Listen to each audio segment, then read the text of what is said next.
Hola, soy el doctor Javier Rubalcaba, soy médico internista y el día de hoy quiero platicarles de algo que me llamó la atención y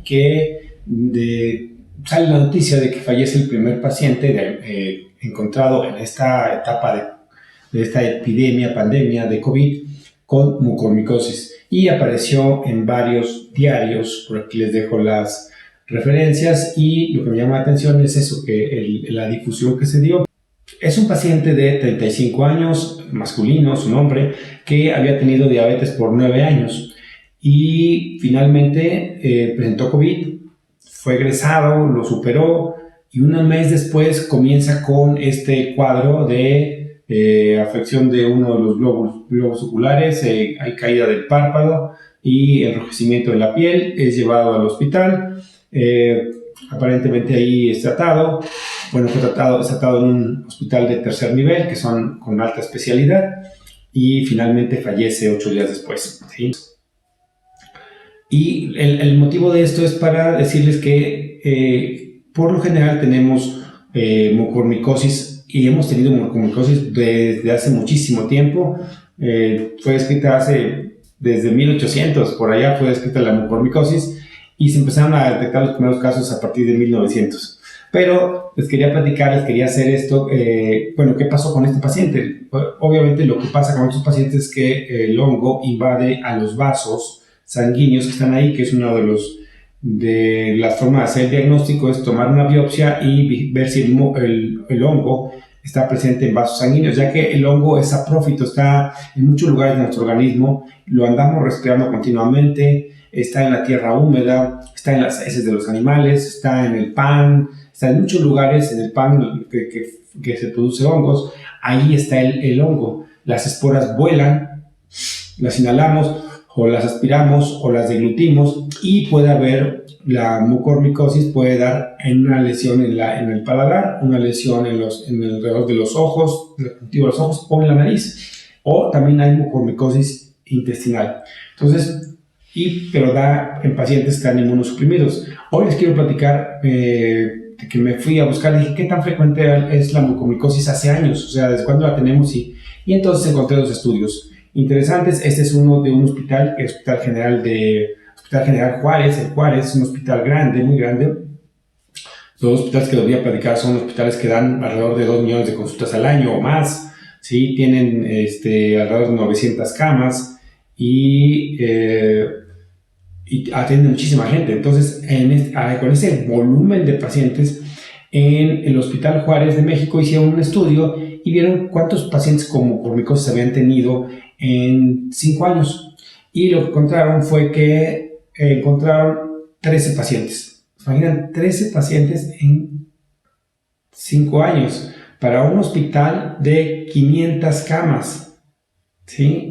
Pues es muy poco y de más de 1 o 2 millones de consultas al año. Entonces, es muy poco, bueno, es poco frecuente, que es lo que yo les decía en otro de mis videos que está aquí, que es muy poco frecuente. Bueno, y el análisis de los pacientes fue que de esos 13 pacientes, todos tenían diabetes. No había ninguno con leucemia, con VIH, no, todos tenían diabetes. Y todos los 13 tenían diabetes descontrolada. Al menos 8 de ellos presentaban cetoacidosis diabética, o sea, la mayoría presentaba cetoacidosis. El hongo le encanta el medio de cultivo ácido. Entonces, un paciente descontrolado con cetoacidosis diabética es un caldo de cultivo para el hongo. Cae ahí. Muchos pacientes tenían una glucosa descontrolada. De estos pacientes, de esos 13 pacientes, el promedio de glucosa era de 400 miligramos, más o menos. Era de 400 y el pico de glucosa andaba arriba de los 700. Pacientes muy descontrolados, ¿sí? Y seguramente durante mucho tiempo. Entonces, de estos pacientes, 5 pacientes fueron dados de alta. 5 pacientes y 8 fallecieron, ¿sí? En otro estudio publicado en el Hospital General de México, que también es un hospital muy grande, igual hicieron una serie de 7 años. Durante 7 años buscaron y encontraron 12 casos. 12 casos en 7 años. Es menos de 2 casos por año. ¿Sí? Tenía que ser 14. Entonces, menos de 2 casos por año.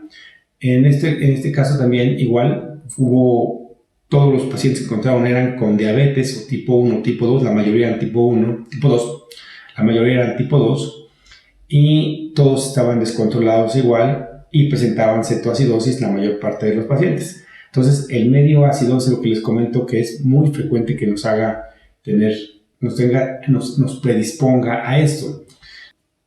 ¿Qué les quiero decir con esto? Que lo que es noticia es que no es noticia, es lamentable todas las defunciones que estamos teniendo, sobre todo son por COVID o relacionadas con COVID, pero este paciente en especial no tuvo relación con COVID, porque ella ya había salido de COVID. Después vino un periodo probablemente de readaptación o de inmunosupresión y después vino el fallecimiento de este paciente.